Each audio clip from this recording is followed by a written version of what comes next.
Okay, we'll start with the Mangalacharan.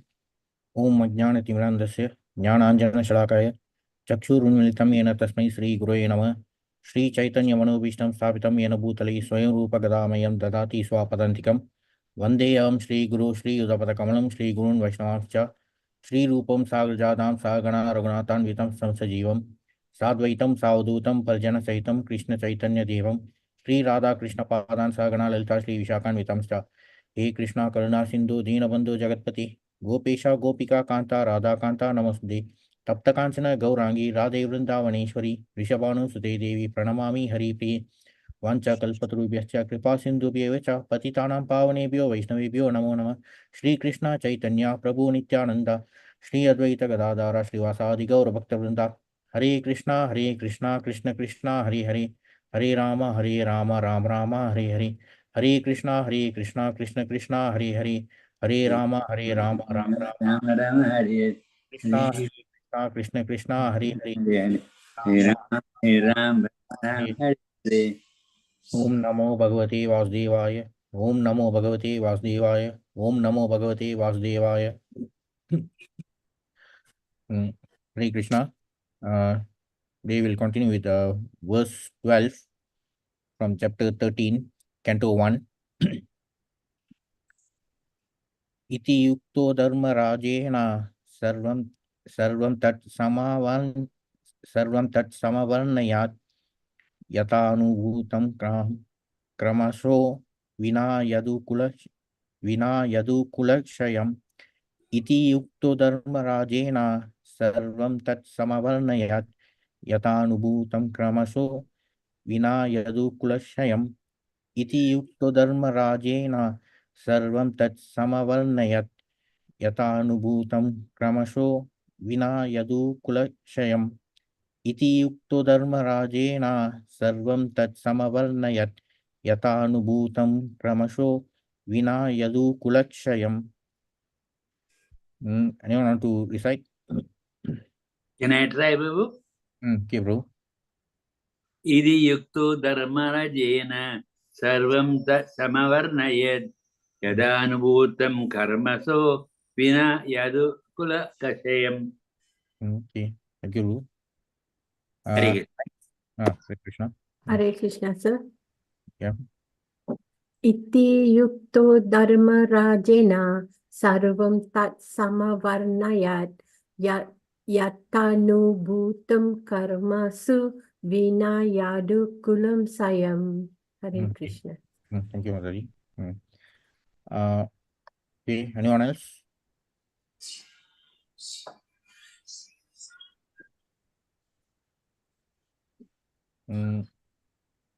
Okay, we'll proceed with the synonyms. Iti yukto dharma rajena sarvam tat samavarnayat yatanubhutam kramasho vina yadu kulashayam. Iti, thus ukta, being asked, dharma rajena, by King Yudhishthira, sarvam, all, tat, that, samavarnayat, properly described, yatanubhutam, as he experienced, kramasha, one after another, vina, without, yadu kula shayam, annihilation of the Yadu dynasty. Translation, thus being questioned by Maharaja Yudhishthira, Mahatma Vidura gradually described everything he had personally experienced except news of the annihilation of the Yadu dynasty. So here, King Yudhishthira was also known as Dharmaraja, and sage Vidura, he was also known as Mahatma Vidura.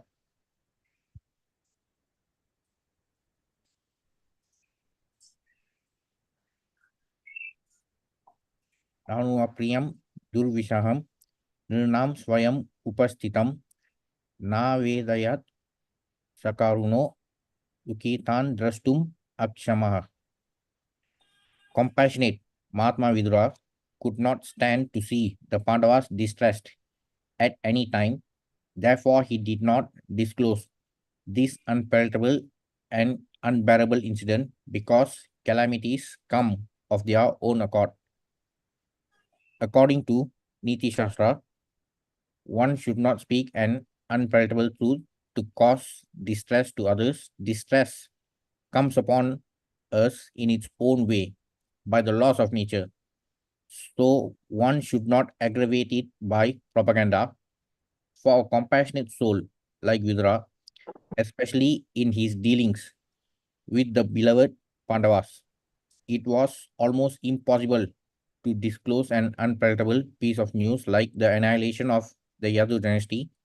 Therefore, he purposely refrained from it. So the episode being mentioned here, the annihilation of the Yadu dynasty, it happened after the war and also after the uh, uh, departure of the Supreme Lord. And it can also be seen here that Mahatma Vidura was the exact opposite. He was the complete antithesis to his elder brother. That is, who?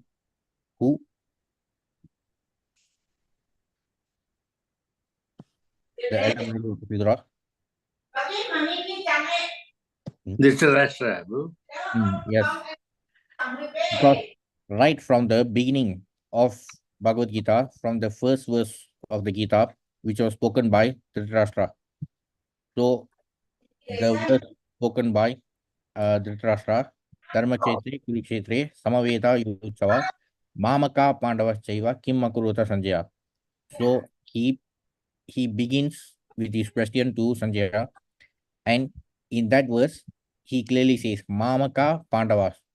So that was the root cause to everything that happened.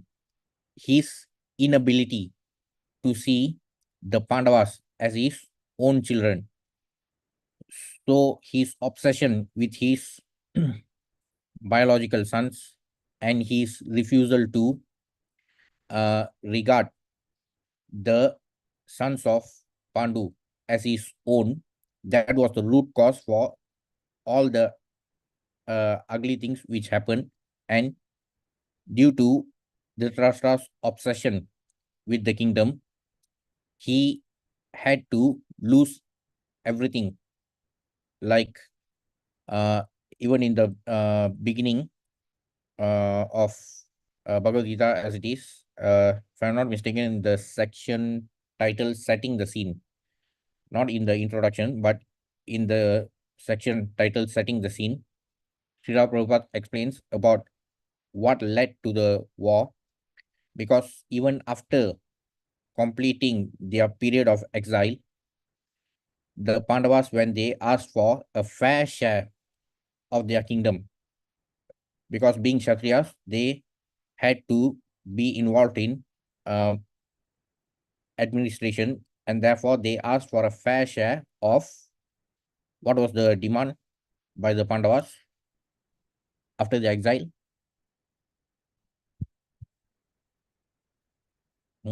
Yes. Half the kingdom. Pardon? Half the kingdom.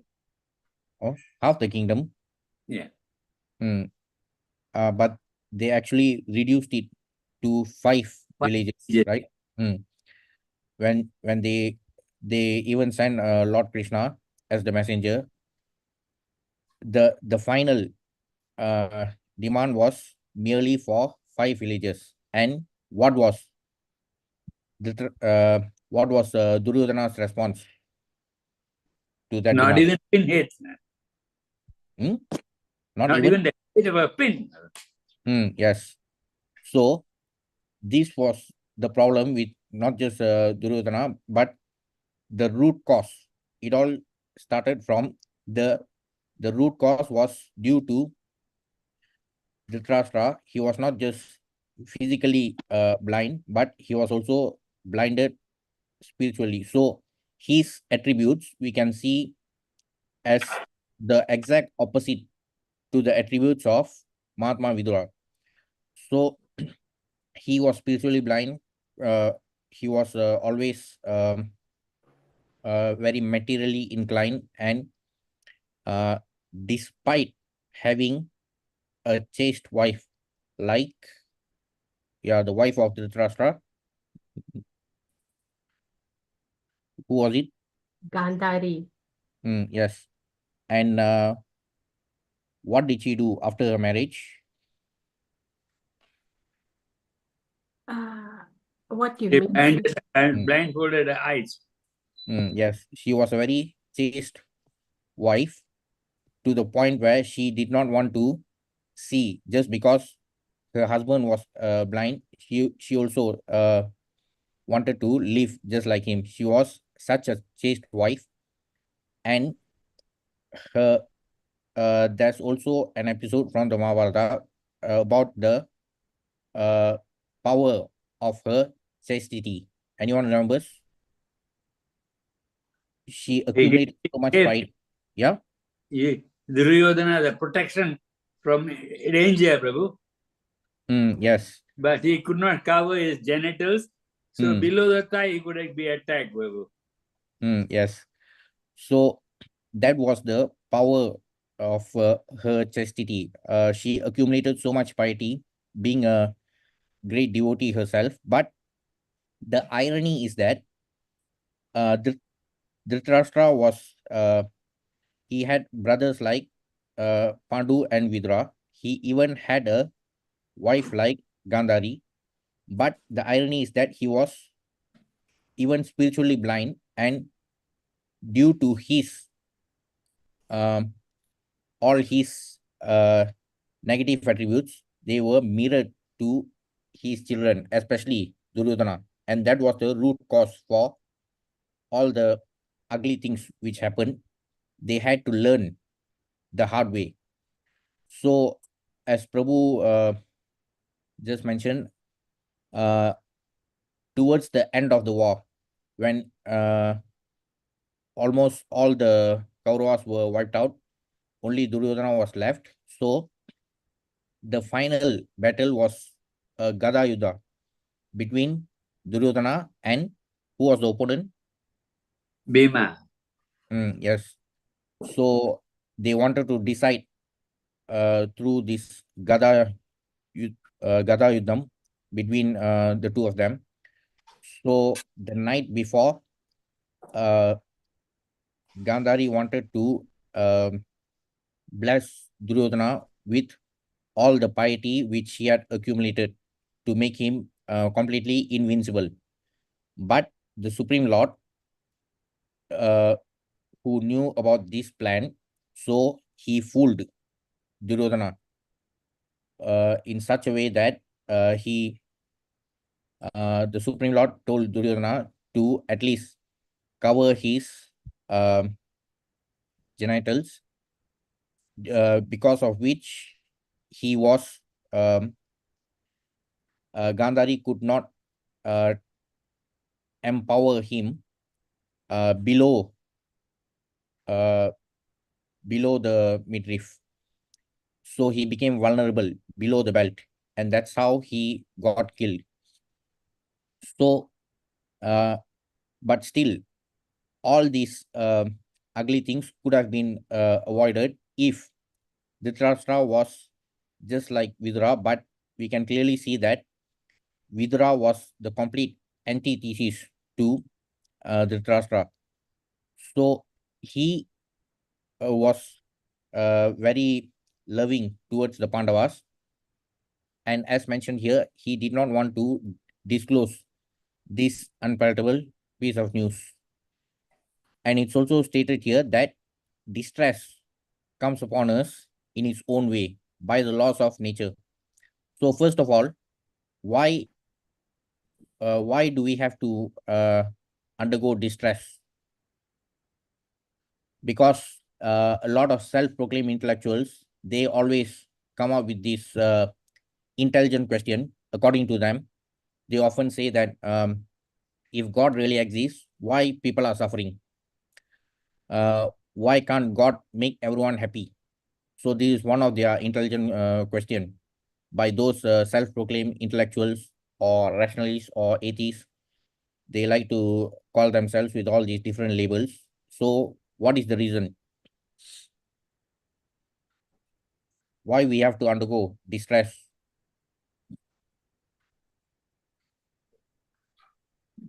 Because we demanded to come here, Prabhu. Yes. To enjoy without following Lord Krishna. They also said all dealings are because of the body and not the soul. Yes. So Man the suffers all his pains because the body demands it. Yes. So first of all, before inquiring about why distress is happening, like those self-proclaimed intellectuals, they only tend to ask, due to their short-sightedness, they only ask questions like, if God really exists, why everyone is suffering? So first of all, we should ask the right question.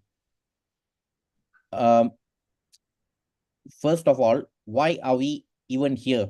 Because we know that we cannot live forever, and our body, as mentioned in the Gita itself in 2.13, the Supreme Lord says, Denosmin yata de kaumanam yavanam jara tata deyantrapati idastatana muhyati. So the body undergoes so many changes right from the beginning, from our birth till our death, and the body becomes completely useless to the point where our soul has to discard this body, and the cycle continues.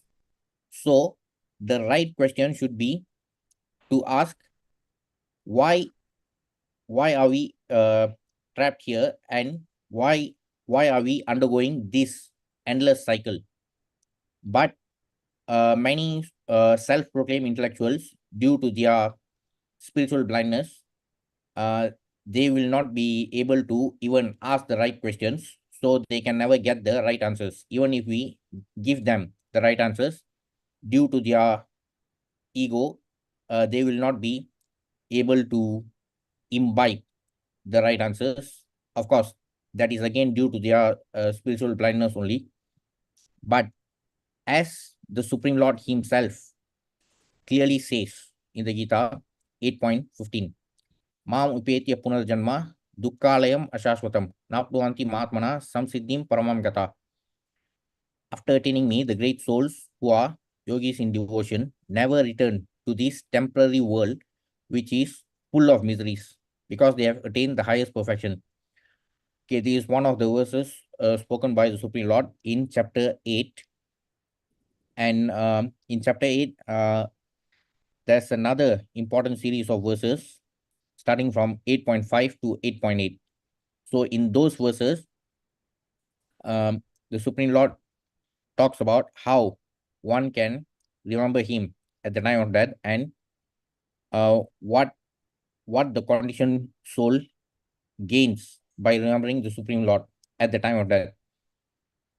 So the Supreme Lord says in 8.5, Antakale cha mameva smaran muktva kalevaram yah prayati samadbhavam yati nashtirta samshaya.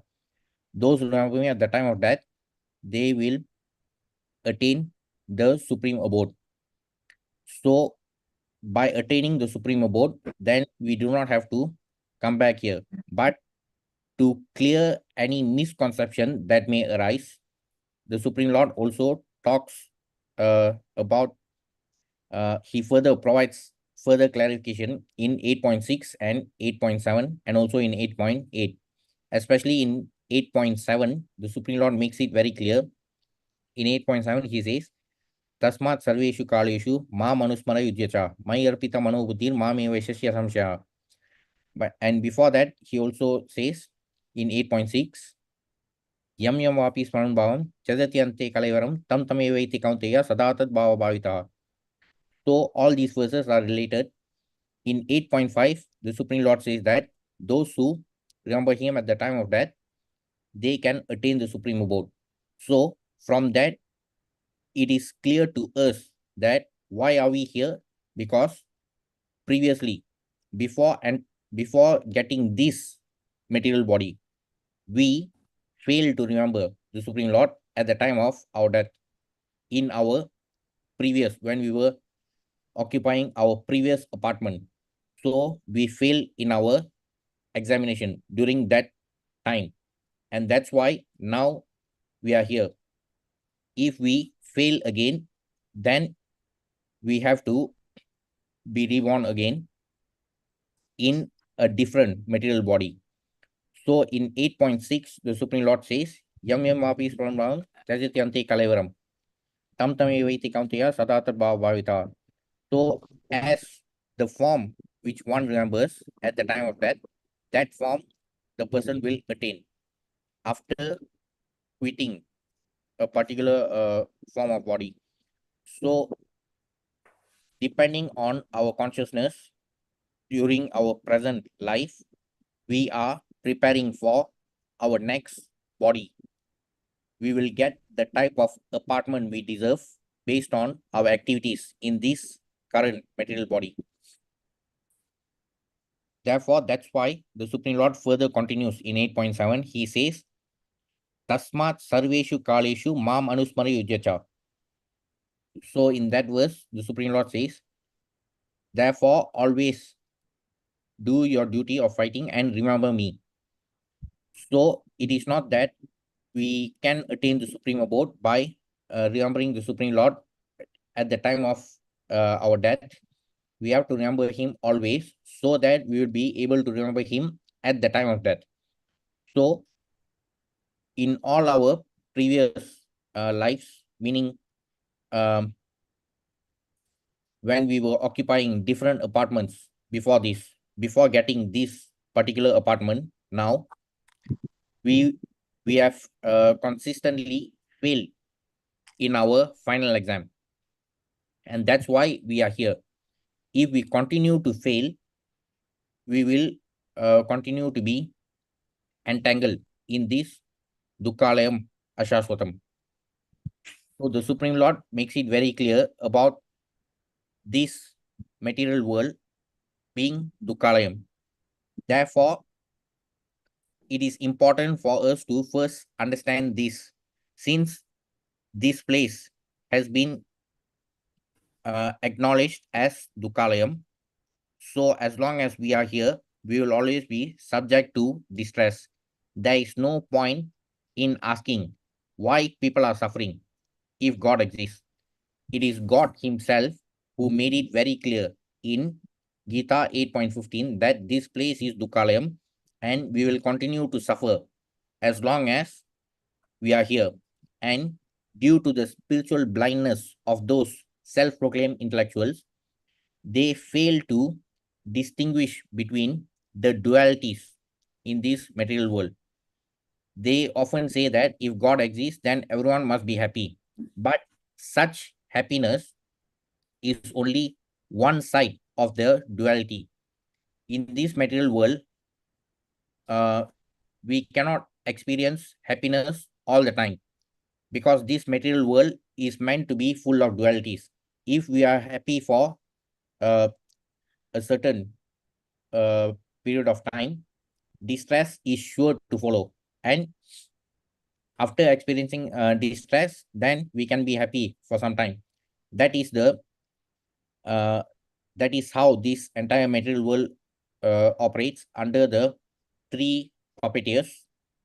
So there's no point in asking about why people are suffering, because this place is meant to be Dukalayam. So if we look at it from the perspective of the self-proclaimed intellectuals, they think that if God exists, he has to be an order supplier and he has to remove distress according to their whims. But that is why, as the Supreme Lord himself says in Gita 9.11, Avajananti Mam Muda, those who do not recognize the Supreme Lord, they are Mudas. So similar verses are also there in chapter 7, especially 7.15, where the Supreme Lord says, Namam Duskritno Muda, the Mudas never surrender to the Supreme Lord. So from the perspective of the self-proclaimed intellectuals, when they think that God has to be an order supplier and dance according to their tunes, so based on that itself, we can see how they are revealing their foolishness. They refuse to acknowledge the Supreme Lord, his, his supreme position, but they want to reduce him to an order supplier. And therefore, they can never understand what the Supreme Lord spoke in the Gita. Of course, first of all, they have to study the Gita, but of course, they often depend on WhatsApp University, and therefore they can never understand what the Supreme Lord spoke in the Gita. So, as the Supreme Lord uh, mentions here, this material world is Dukalayam.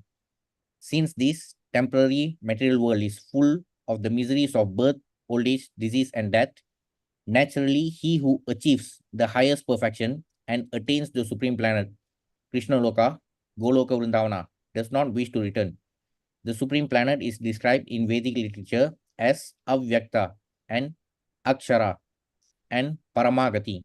In other words, that planet is beyond our material vision and it is inexplicable, but it is the highest goal, the destination for the Mahatmas. The Mahatmas receive transcendental messages from the realized devotees and thus gradually develop devotional service in Krishna consciousness and become so absorbed in transcendental service that they no longer desire elevation to any of the material planets, nor do they even want to be transferred to any spiritual planet. They only want Krishna and Krishna's association and nothing else. That is the highest perfection of life. This verse specifically mentions the personalist devotees of the Supreme Lord Krishna. These devotees in Krishna consciousness achieve the highest perfection of life. In other words, they are the supreme souls. So the great souls, Mahatmas, they are the ones who realize the Supreme Lord as the highest goal. For political reasons, some so-called Mahatmas were manufactured by a particular political party after 1947. So that is not the real definition of Mahatma, as the Supreme Lord himself mentions in Gita 7.19, Bhaunam Janmanam Ante Jnanavan Mam Prapatyate Vasudeva Sarvamiti Sa Mahatma Sudurlabha. So a true Mahatma is the one who completely surrenders to the Supreme Lord. But the so-called manufactured Mahatma was actually someone who even regarded the Supreme Lord Krishna as an imaginary person. But of course, as Lord Krishna himself has said in 9.11, Avajanati Mamuda Manushim Tanu Ashritam Parambhava Jananto Mamubhuta Maheshwaram. Fools deride me when I descend in the form of a human being. So, like that, even the manufactured Mahatmas, they, though they claim that Krishna could have been an imaginary figure, but it is only due to their foolishness. So such manufactured Mahatmas, it is more apt if we call them Maha Mudatmas. So the true attributes of a Mahatma is clearly described here. The Mahatmas receive transcendental messages from the realized devotees and gradually develop devotional service in Krishna consciousness. Become so absorbed in transcendental service that they no longer desire elevation to any of the material planets. So the absorption is such that they only want Krishna and Krishna's association and nothing else. So the great souls, the pure devotees, the Mahatmas, are the ones who realize that the Supreme Lord is the absolute truth and they are completely surrendered to the Supreme Lord. They do not regard the Supreme Lord as an order supplier and they do not think that the Supreme Lord should act according to their own whims and dance to their tunes. The pure devotees will always be ready to serve the Supreme Lord and they do not regard the Supreme Lord as an order supplier. It is only due to such foolishness. As long as we think that the Supreme Lord can be our order supplier, so we will always remain in this Dukalayam. So further, regarding the material world, the Supreme Lord continues in 8.16, A Brahma Bhuvana Loka Punaravatino Arjuna Mamapetya Tukamteya Punarjanma Na Vidyate. From the highest planet in the material world down to the lowest, all are places of misery, wherein repeated birth and death take place. But one who attains to my abode, he never takes birth again. So this material world, the material universe, consists of three main divisions. What are the main divisions of the material world? Higher, middle, and lower, Prabhu. Yes, correct, Prabhu. And there are 14 planetary systems. So we are in the middle portion. So there are 6 above us and 7 below us. So it is clearly mentioned by the Supreme Lord that in this entire material universe, in all the 3 divisions and the 14 planetary systems, all are places of misery, meaning even the topmost planet is a place of misery. And what is the topmost planet out of the 14? Brahmaloka. Yes, the abode of Lord Brahma. Even that is a place of misery, where repeated birth and death takes place. So as mentioned here, as persons on earth are elevated to higher planets, people on higher planets such as Brahmaloka, Chandraloka, and Indraloka fall down to earth. So even after going to higher planets, there is always the risk of falling down.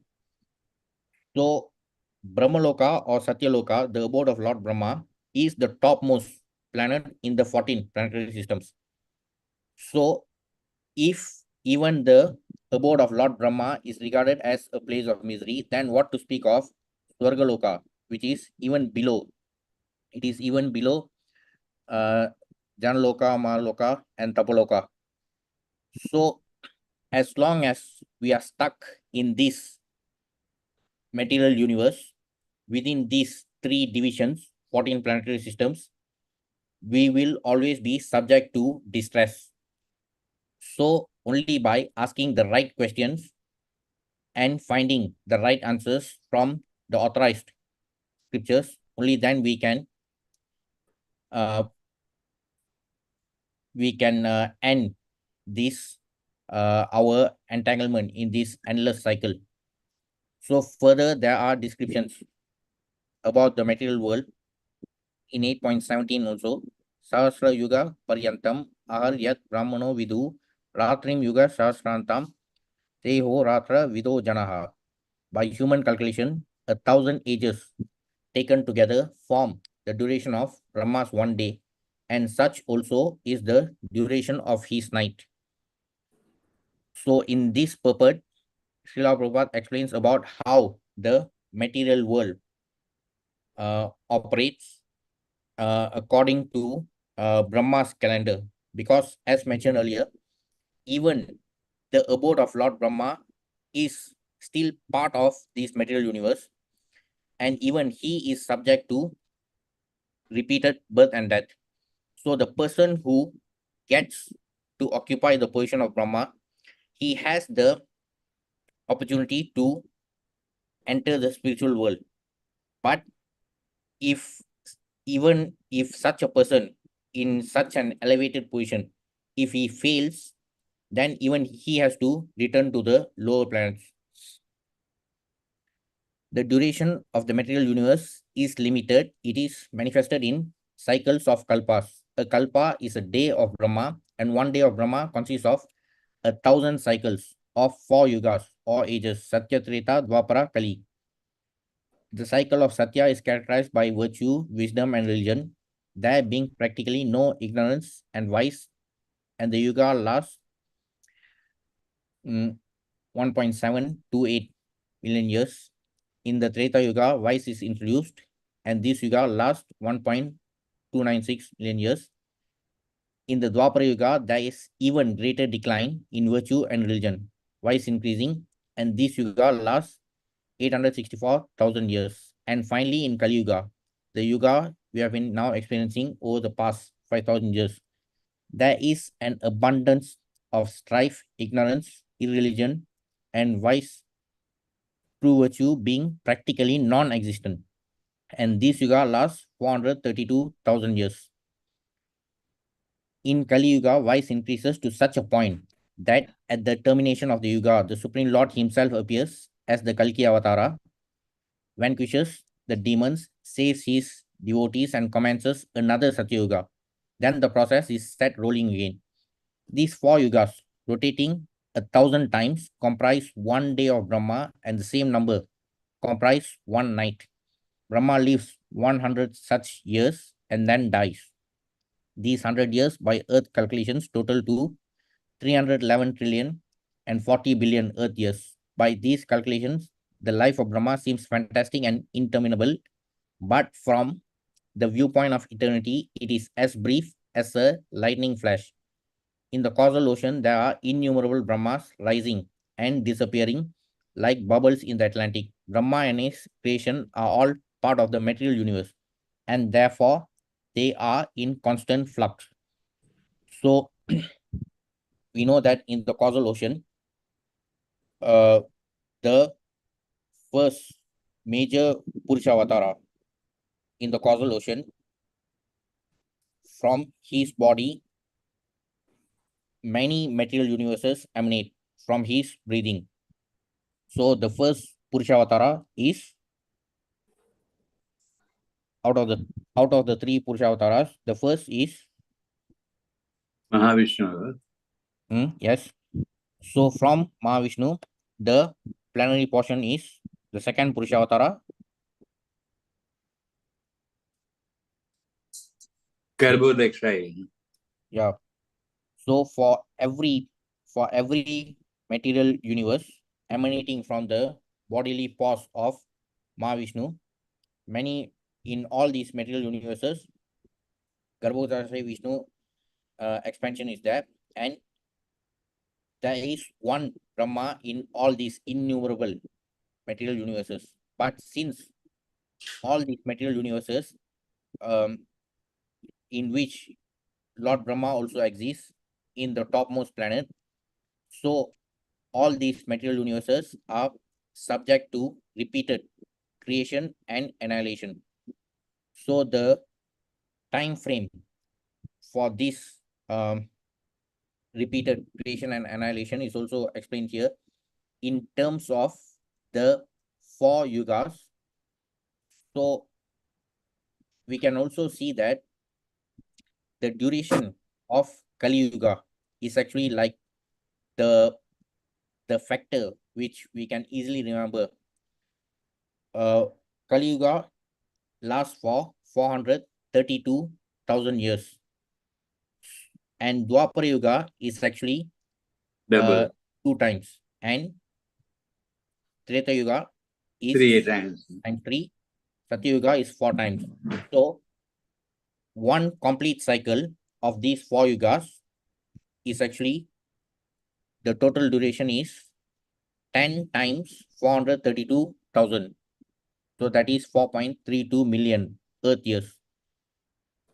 1 day of Brahma, the period of the daytime of Brahma, meaning half of his day, consists of 1,000 cycles of these 4 yugas, meaning 1,000 times 4.32 million is equal to 4.32 billion. But that is just one half of Brahma's day.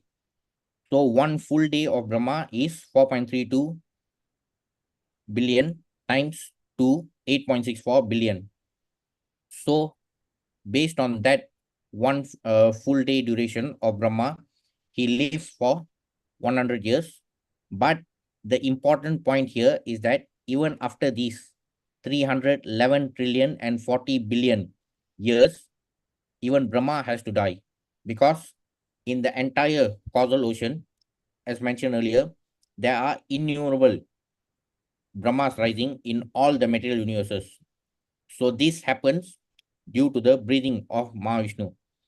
So when he exhales from his bodily pores, all these innumerable universes emerge, and they will also be annihilated. So even Lord Brahma, who is the topmost and the most noble of all creations within the material world, even he has to die, even he has to, even he is subject to repeated birth and death. So that's why it is, the Supreme Lord made it very clear that this place is Dukkalayam. In the material universe, not even Brahma is free from the process of birth, old age, disease, and death. Brahma, however, is directly engaged in the service of the Supreme Lord in the management of this universe. Therefore, he at once attains liberation.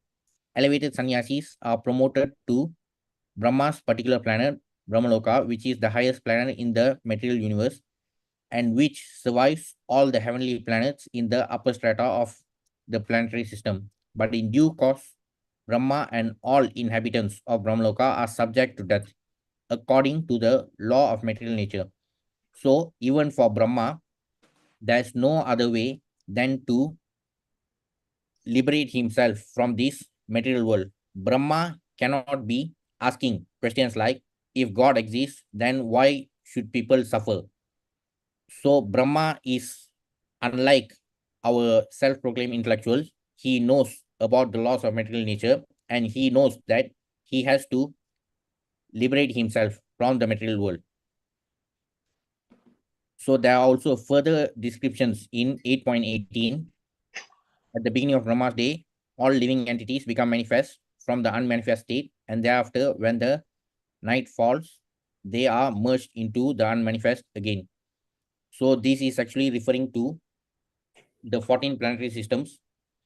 During the day of Brahma, the Garbhogata ocean water subsides and the creations become manifest. At night, the water rises and it switches to the unmanifest state. But this happens during Brahma's day and night.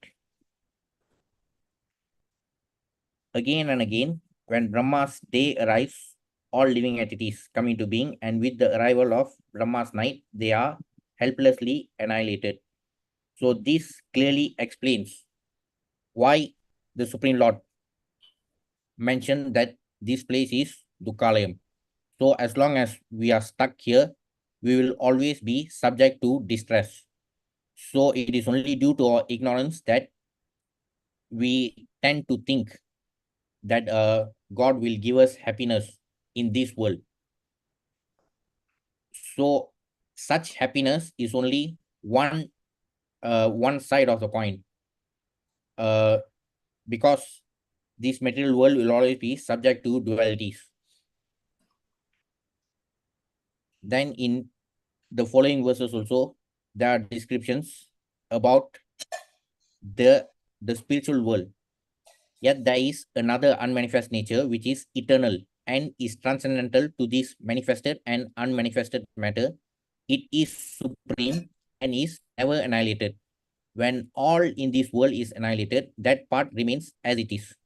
So that supreme abode is the answer to all our questions. That should be our uh, that is our supreme destination.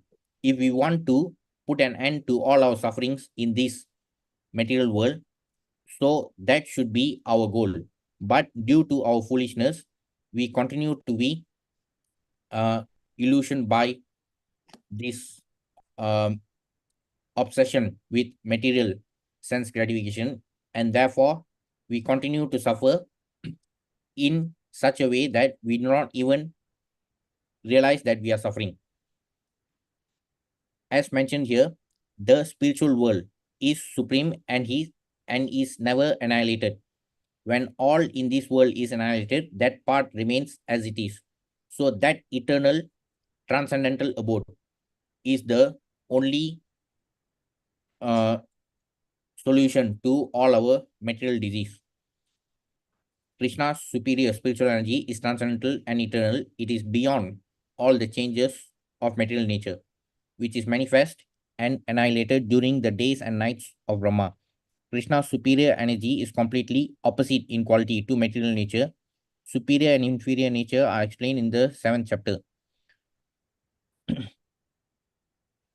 8.21 further explanation about the spiritual world. Avyakto akshara iti yuktas tammaho paramam gatim yam prapyana nivartante taddama paramam mama. That which the Vedantis describe as unmanifest and infallible. Avyakta akshara. Avyakta unmanifest, akshara infallible. That which is known as the supreme destination, that place from which having attained it, one never returns, that is my supreme abode. Taddama paramam mama. So there is also another similar verse from chapter 15.6. Natat bhasyate suryo, na shashanko na pavaka, yadgatva na nivatante, taddama paramam mama. So in this verse also, 15.6, the Supreme Lord talks about the spiritual world. That supreme abode of mine is not illuminated by the sun or moon, nor by fire or electricity. Those who reach it never return to this material world. Tad Dhamma Paramama, that supreme abode, there is nothing beyond it. However, that doesn't mean that the Supreme Lord is an occupant of that supreme abode. The supreme abode itself is part of his energy.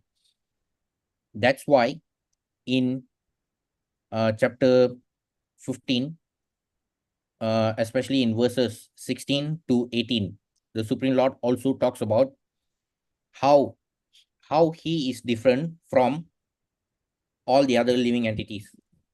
So in 15.16, the Supreme Lord says there are two classes of beings, the fallible and infallible. In the material world, every living entity is fallible, and in the spiritual world, every living entity is called infallible. So this actually refers to the fallible living entities, refers to the conditioned souls trapped in the material world, and the infallible living entities are the inhabitants of the spiritual world. Then in 15.17, the Supreme Lord says, besides these two, there is the greatest living personality, Supreme Soul, the imperishable Lord himself, who has entered the three worlds and is maintaining them. So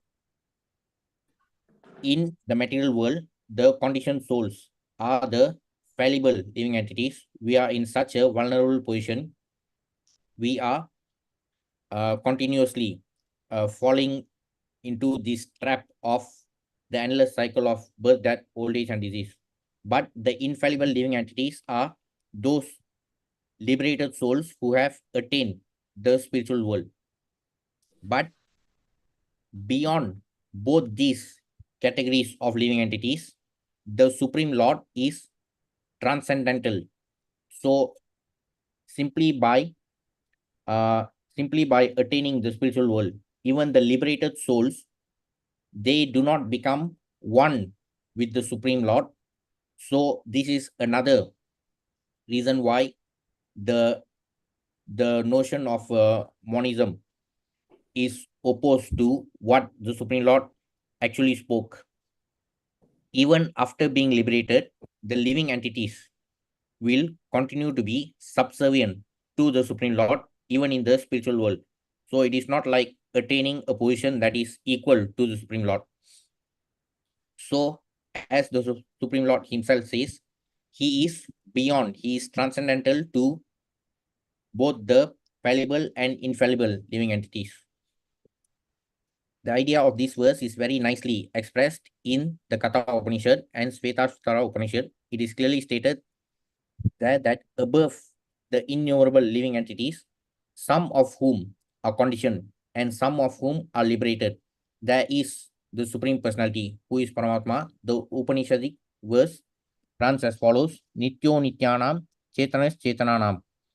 The purport is that amongst all the living entities, both conditioned and liberated, there is one supreme living personality, the Supreme Personality of Godhead, who maintains them and gives them all the facility of enjoyment according to different work. That Supreme Personality of Godhead is situated in everyone's heart as Paramatma. A wise man who can understand him is eligible to attain perfect peace, not others. So our position is such that in this material world, the conditioned souls, especially the self-proclaimed intellectuals, they fail to realize that the Supreme Personality of Godhead is transcendental even to the spiritual world. It is not like the Supreme Lord is an occupant of the spiritual world. The spiritual world itself, as explained in the second canto of Srimad Bhagavatam, the spiritual world itself is also part of the Supreme Lord's spiritual energy. So even the spiritual world emanates from the energy of the Supreme Lord. He is the cause of everything. So only those who understand this can attain the spiritual world. But sadly, many of the self-proclaimed intellectuals, they only regard the Supreme Lord as their order supplier, and therefore they ask questions like, if God exists, then why everyone is suffering? So without even studying the authorized version of the Bhagavad Gita, like Bhagavad Gita as it is, simply by following WhatsApp forwards, they tend to ask intelligent questions like that. Then in 15.18 also, the Supreme Lord further explains, because I am transcendental, beyond both the fallible and the infallible, and because I am the greatest, I am celebrated both in the world and in the Vedas as that supreme person. So the title of chapter 15 of the Gita is titled Purushottama Yoga. So in this verse, it is explained why the Supreme Lord is regarded as Purushottama, because he is transcendental to both the fallible and infallible. So the fallible living entities, the conditioned souls in this material world, tend to regard the Supreme Lord uh, as merely an order supplier, but the liberated souls, they themselves are subservient to the Supreme Lord, even in the spiritual world. So that is one of the important topics discussed in the Katha Upanishad. So the Katha Upanishad is actually a conversation between Nachiketa and Yamaraj. So one of the important topics discussed in Katha Upanishad is also regarding what happens to the soul, what happens to the individual spirit soul after death and also after liberation. Thus, is the liberated soul still under the control of the Supreme Lord? So these are some of the topics discussed in Katha Upanishad between that in the conversation between Nachiketa and Yamaraj. So from there also we can see that even the liberated souls who have attained the spiritual world, even they continue to be subservient to the Supreme Lord. That's why the Supreme Lord is transcendental. He is even above the spiritual world itself, which is nothing but a byproduct of his superior spiritual energy. So, the position of the Supreme Lord is such that neither the fallible living entities nor the infallible living entities, even the liberated souls, they continue to be subservient to the Supreme Lord, even in the spiritual world. So it is only due to our foolishness, due to the influence of illusion in this material world, we tend to think that the Supreme Lord can be our order supplier. As long as we do not liberate ourselves from this misconception without following exactly what the Supreme Lord spoke in the Bhagavad Gita, we will continue to be under such delusions.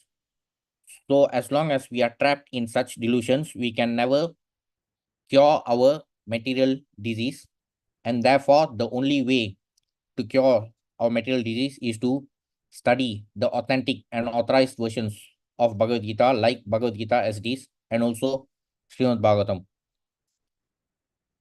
So, as stated in 1:13:13, so since it has been ordained that those who are trapped in this material world will always be subject to distress. So the only way we can solve our problems is by liberating ourselves from this material world. We can never expect to be happy in this material world. We cannot expect only happiness alone in this material world.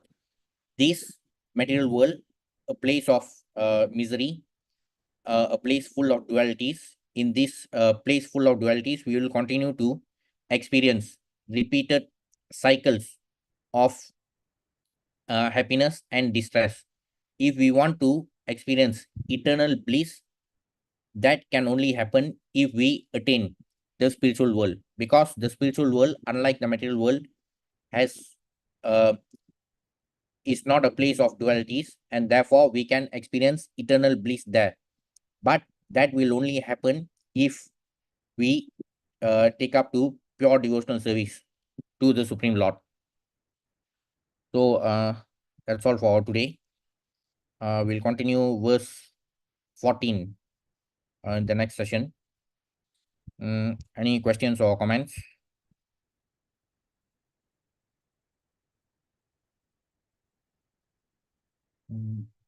Okay, thank you. Hare Krishna. Hare Krishna. Thank Thank you, you,